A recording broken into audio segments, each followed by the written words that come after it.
मैं एम नफीस रशीद, आप देख रहे हैं भारत न्यूज़।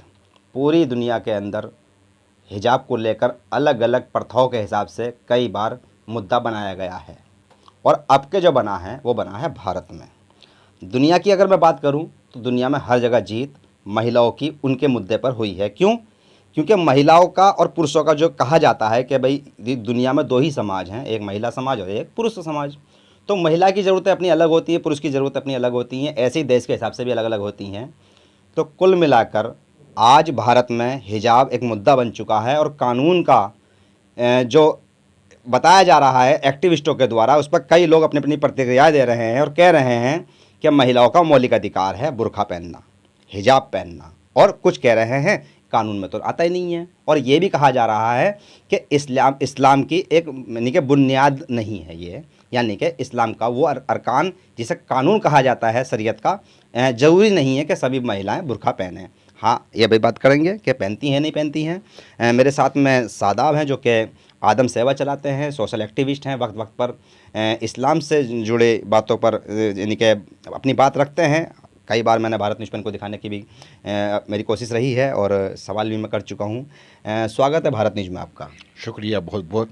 सादाब साहब, थोड़ा जानना चाह रहे हैं कि जिस तरह से महिलाओं ने एक एकजुटता दिखाते हुए हिजाब को लेकर कहा कि ये उनका मौलिक अधिकार है, उनको राइट है संविधान के तहत कि भाई वो हिजाब पहने और स्कूल जाएं, और फिर कोर्ट का ये फैसला आता है और सारी याचिकाएं रद्द कर दी जाती हैं कि कोई भी हक नहीं है ऐसा कानून यानी कि इस्लामी कानून के हिसाब से कि महिलाएं बुर्का पहनेंगी ही ज़रूर। तो ऐसा है या नहीं है, मैं थोड़ा ये जानना चाहता हूँ पहले। देखिए, इस्लाम के अंदर जो है जो बात कही जाती है वो कुरान मुक़द्दस हमारे लिए अजीम है, जो हमारी रहनुमाई करता है। अल्लाह तबारक व तआला ने जब इंसान को पैदा करा, उसके साथ साथ अम्मा अव्वा को भी पैदा करा, तो उसमें ये रखा, जब इंसान था तो उसमें पर्दे की भी अहमियत रखी गई, क्योंकि औरत जो है बहुत अजीम नेमत है दुनिया की। हमारे आका मोहम्मद रसूलुल्लाह सल्लल्लाहु अलैहि वसल्लम का फरमान है, जिसकी लड़की होती है उसकी रहमत है। आपने सलाम कहा है लड़की को, सलाम का मतलब रहमत, क्योंकि दुनिया में सारे इंसानों की सबसे बड़ी गुरु जो होती है, वो उस्ताद जो होती है, वो औरत होती है। औरत क्यों होती है? क्योंकि माँ की गोद सबसे पहला मदरसा बताया गया है, सबसे पहला विद्यालय बताया, क्योंकि माँ अपने बेटे को जिस लाइन में लेकर जाना चाहिए वो ले जा सकती है, तो ये पहला गुरु है जी। तो ये हमारी औरत एक अजीम शख्सियत है हमारे लिए। ये समझते हैं ना, जैसे कोहिनूर होता है, हीरा होता है, सोना होता है, इस कीमती चीज़ को हम खुला नहीं छोड़ सकते। आप जानते हैं, अगर सोना को हम खुला रख देंगे तो लोग क्या करते हैं, हीरे को हम खुला फेंक देंगे तो क्या करते हैं लोग। आप बड़ा घुमा के बता रहे हैं, मैं कम शब्दों में जानना चाह रहा हूँ कि कुरान के हिसाब से ये कानून है या नहीं है कि महिलाएं मुकम्मल तौर पर बुर्का पहनेंगी या नहीं पहनेंगी। देखिए, बुरखा वगैरह इतनी तफसीलात में खुलकर कुरान में नहीं है। कुरान में ये है अपने जिस्म को छुपा कर रखना है, एहतियात रखनी है। मतलब गैर महरम जो इस्लाम के अंदर बताया कुरान के अंदर, जैसे गैर महरम वो होता है जो बाप होता है वो महरम होता है, भाई होता है, सगा भाई होता है वो महरम होता है, और जिसके अलावा और भी रिश्तेदार होते हैं वो गैर महरम में आ जाते हैं। मतलब गैर महरम जिनसे गैर रिश्ता दिया, उनसे अपने एहतियात करो, अपने को पर्दा करो, मतलब अपने आप को छुपाओ, क्योंकि उससे क्या होता है, शैतान जो असर डालता है वो नज़रों से डालता है। तो एहतियात इसलिए बताया है, एहतियात के तौर पर ये हुआ है। पर अगर कोई महिला बुर्का ना पहनना चाहे, ये उसकी मर्जी होगी, ये उसका अपनी राइट है। बाकी बात आती है दीन के अंदर। दीन हमारी रहनुमाई करता है, अपनी हिफाजत करो। पता है हमारी जान, हमारे पे दुनिया में शैतान को भी अल्लाह ने छूट दी है, तो शैतान डायरेक्ट नहीं घूमता, शैतान इंसानों की शक्ल में घूमता है, और इंसान की शक्ल में अल्लाह ताला ने इंसानों को, शैतान को इतनी छूट दे रखी है, वो शैतान इंसान की शक्ल में आता है और बहकाता है, नज़रों से औरत पे वार करता है। ये ठीक है, सारी बातें मैं समझ सकता हूँ चीज़ों को। पर मैं थोड़ा ये जानना चाह रहा था कि कोर्ट ने जो फैसला लिया है और कहा है कि भाई इस्लाम के अंदर कानून नहीं है और ज़रूरी नहीं है बुर्का पहने, इस पर आपकी क्या प्रतिक्रिया है? देखिए जी, हमारा संविधान है जिससे देश चलता है। अच्छा। भारत का पवित्र ग्रंथ जो है संविधान है, संविधान से बड़ा कोई नहीं है। हमारे आदरणीय प्रधानमंत्री मोदी जी भी इससे बड़े नहीं हैं। संविधान पहले, संविधान है तो देश है। संविधान में सबको अपनी स्वतंत्रता का आज़ादी दी है। कोई भी किसी भी मजहब का पालन कर सकता है, कोई भी किसी भी तरीके को अपना सकता है, ये उसका अपना सेल्फ मामला है, और कोई भी आदमी अपने विचार रख सकता है और जो चाहे कर सकता है वो अपने उसमें। मगर इसको हमें थोपा जा रहा है कि हमारी बच्चियों को खुला, एक बच्ची पर्दे में रहना चाहती है, बुर्का पहनना चाहती है या हिजाब पहनना चाहती है, चादर पहनकर अपने चेहरे को ढकना चाहती है, तो उसको हमें रोकने का वो नहीं है, हम उसको ज़बरदस्ती उसको मना नहीं कर सकते, क्योंकि उसका अधिकार है, बनता है। क्योंकि आप देखेंगे जैन समाज के अंदर दिगंबर एक वो है फिरका, दिगंबर जैन, शतंबर जैन होते हैं दो, तो वहाँ पे भी उनके गुरु आपने देखा होगा बिल्कुल बिना कपड़े के घूमते हैं। अघोरी बाबा है सनातन धर्म के अंदर, वहाँ पे अघोरी बाबा बिल्कुल आपने देखा होगा बिल्कुल बिना कपड़े के घूमते हैं। क्या सुप्रीम कोर्ट उस पर निगाह नहीं डालती? या अश्लीलता नहीं फैलाया जा रहा? ये वो नहीं करा जा रहा? यानी कि वो आपके नज़र में अश्लीलता है, पर उनका तो धर्म है वो। अब उनके लिए धर्म है, ऐसे ही हमारा धर्म है।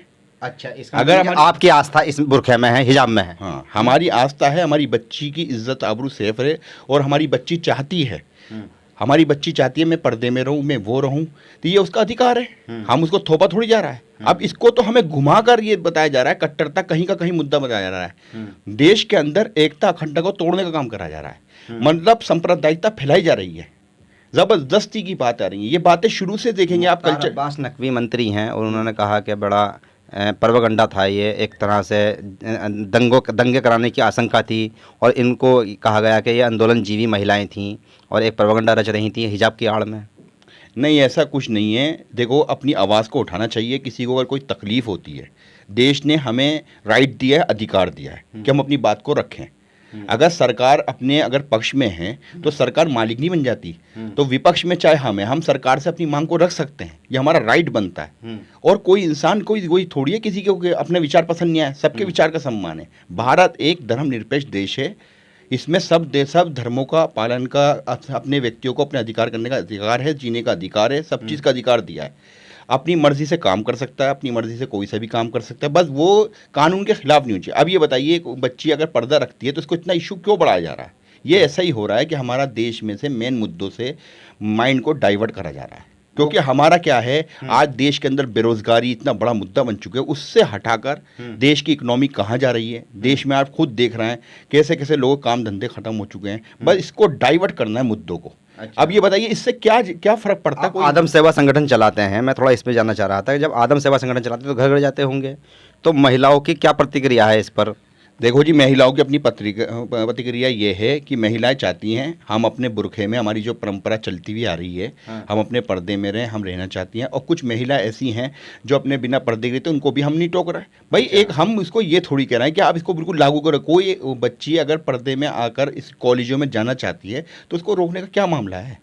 पहले भी तो रोकते थे। आप देखेंगे देश की आज़ादी के बाद से 70 साल 75 साल देश को आज़ाद हुए हुए होगा, उसमें बच्चे जा रही हैं बुरखे में, कॉलेजों में जा रही हैं। या आज क्यों इस मुद्दे को उठाया जा रहा है? तो ज़्यादा ये है एक माइंड पावर, एक माइंड ग्रुप जो ऐसा सांप्रदायिकता फैलाया जा रहा है देश के अंदर, यूनिवर्सल सिविल कोड लाने की कोशिश करी जा रही है। देखिए, भारत जो है बहुत गुलदस्ता से बना हुआ है। एक विचारधारा रशिया ने कोशिश करी थी, एक विचारधारा दूसरे पे थोपने की, रशिया भाषा को और एक नियम को, रशिया के टुकड़े हुए।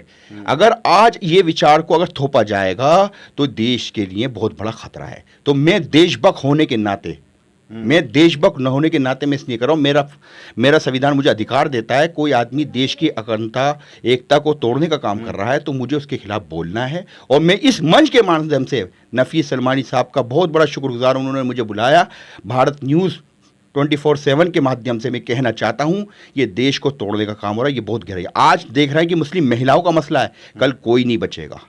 इसलिए इस देश को बचाना है। सब विचारों का देश है, सब जातियों का देश है। ये एक गुलदस्ता है हिंदुस्तान, सारे जहां से अच्छा हिंदुस्तान हमारा। तो इस देश को तोड़ने का काम से बचाएं। और ये जो सांप्रदायिकता फैलाई जा रही है हिंदू मुसलमान से, भाई हमें जीना यहीं है, मरना भी यहीं है। ये हमारी माटी यहीं की है, हम भी भारत माँ की संतान हैं, सबका हिस्सा है। और अगर इसको थोपा जाएगा तो देश के लिए याद रखना, रशिया इतिहास गवाह है रशिया का क्या हाल हुआ है। चलिए, ये बड़ा एक लंबा टॉपिक होता जा रहा है। मैं थोड़ी और भी बात करना चाहूँगा अगले मुद्दे पर, क्योंकि बड़ा ज़रूरी है कि अगर हिजाब पर जिस तरह से कोर्ट ने फैसला लिया है तो कोर्ट का सम्मान होना चाहिए। पर कहीं ना कहीं ये भी इल्ज़ाम लग रहा है और अलग अलग एक्टिविस्ट ये बताने की और जताने की कोशिश कर रहे हैं कि किस तरह से भाई जैसे कि कोई जैन समुदाय है या सिख समुदाय है, इसी तरह मुस्लिम समुदाय भी है, और हिंदू समुदाय के अंदर तो और बहुत सारे समुदाय आते हैं जिनकी अपनी अपनी अलग अलग परंपराएं हैं। तो इस बुरखे को ज़्यादातर एक्टिविस्टों ने यही बताया कि ये आस्था का विषय है और महिलाओं की आस्था का विषय है। अब वो पर्दे में रहना चाहती है ना रहना चाहती हैं, ये उनका अपना मैटर हो सकता है। और इसको जो ना ये ना कहा जाए कि भाई स्कूल में चलेगा या नहीं चलेगा। अगर कोई बच्ची बालिग हो चुकी है और वो अपनी मर्जी का यानी कि रखती है कि भाई मैं बुरखा या हिजाब भी पहनना चाहती हूँ, तो उसको ये अधिकार है कि भाई वो बुरखे का पालन करे और अपने अपने यानी कि कानून का पालन करे और जो अपने उसके हक हैं वो उसको मिलने चाहिए। तो कुल मिलाकर अब देखना ये है कि ये बहस बंद होती है या नहीं होती है, क्योंकि मुद्दे महंगाई को लेकर भी काफ़ी हैं, मुद्दे बेरोज़गारी को भी लेकर काफ़ी हैं, पर उन पर बहस नहीं हो रही है।